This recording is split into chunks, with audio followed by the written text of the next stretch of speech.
Then అస్సాంలో 126 assembly seats ఉన్నాయి. 64 is the magic number to form government. అట్లాంటిది NEDA north east democratic alliance అని ఈ ఎవరైతే భారతీయ జనతా పార్టీ ఏజీపీ తోటి బీపీఎఫ్ తోటి కలిపి గఠబంధన్ అంటే కూటమిగా ఏర్పడ్డది, వాళ్ళ కూటమికి 83 నుంచి 90 స్థానాలు రావడానికి ఆస్కారం ఉంది. 64 మ్యాజిక్ నంబర్, 68 నుంచి 72 భారతీయ జనతా పార్టీకి వచ్చే అవకాశం ఉంది. అంటే కూటమి ఏర్పాటు చేసినా కూడా భారతీయ జనతా పార్టీ తనకు తానుగా సొంతంగానే అబ్జల్యూట్ నంబర్స్ తీసుకొచ్చుకునే అవకాశం అస్సాంలో. లాస్ట్ ప్రీవియస్ 2 గవర్నమెంట్ అస్సాంయే, ఇది మూడోసారి గెలిచినట్టు అవుతుంది భారతీయ జనతా పార్టీ అస్సాంలో. ఈ నంబర్స్ కనుక రియల్ రిజల్ట్ 4వ తారీఖున వచ్చే ఫలితాల్లో రిఫ్లెక్ట్ అయితే this is the survey outcome.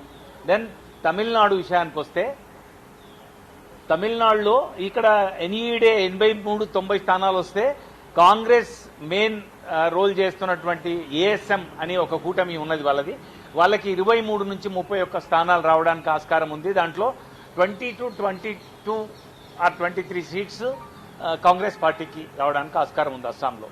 ఇక చాలా ఆసక్తి కలిగిన దక్షిణాదిలో ముఖ్యమైన రాష్ట్రంగా ఉండి గత 5-6 దశాబ్దాలుగా ద్రవిడ పార్టీలు డామినేట్ చేస్తున్నటువంటి తమిళనాడులో ఈసారి సినారియో కొంచెం భిన్నంగా ఉండబోతుంది. ఎందుకంటే అక్కడ విజయ్ ఫ్యాక్టర్ అని సినీ కెరటం లాగా వచ్చిన విజయ్ హీరో చాలా ఇంపార్టెంట్ రోల్ ప్లే చేస్తున్నాడు. అక్కడ సీట్ల సంఖ్యగా పరంగా కాకుండా ఓట్ల చీలిక పరంగా విజయ్ రోల్ ఎక్కువగా ఉంది తమిళనాడులో.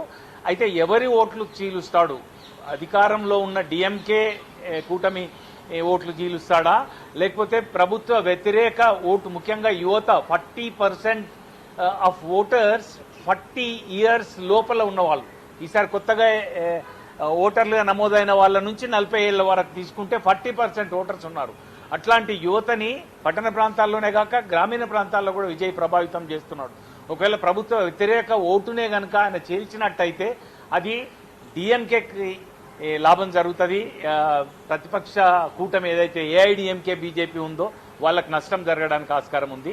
విజయ్ ఫ్యాక్టర్ ఎట్లా ఉంటుంది అనేది అంతిమ ఫలితాలను ప్రభావితం చేయవచ్చు. కానీ మాకు సర్వేలో వచ్చిన గణాంకాలు మీకు ఇప్పుడు తెలియజేస్తాను. 234 అసెంబ్లీ స్థానాలు ఉన్న తమిళనాడులో 118 is the magic number to form government. అట్లాంటిది DMK, Congress and allied parties వాళ్ళు సెక్యులర్ ప్రోగ్రెసివ్ అలయన్స్ అని పెట్టుకున్నారు. ఆ డిఎంకే అండ్ కాంగ్రెస్ కాంబినేషన్ కి 125 నుంచి 145 స్థానాలు వచ్చే అవకాశం ఉంది. This is a convenient number to form government. కానీ లాస్ట్ టైం వాళ్ళకు వచ్చిన సంఖ్య కంటే ఇది తక్కువ. లాస్ట్ టైం వాళ్ళకి 159 వచ్చినాయి, ఇప్పుడు 125 to 145 వచ్చే అవకాశం ఉంది.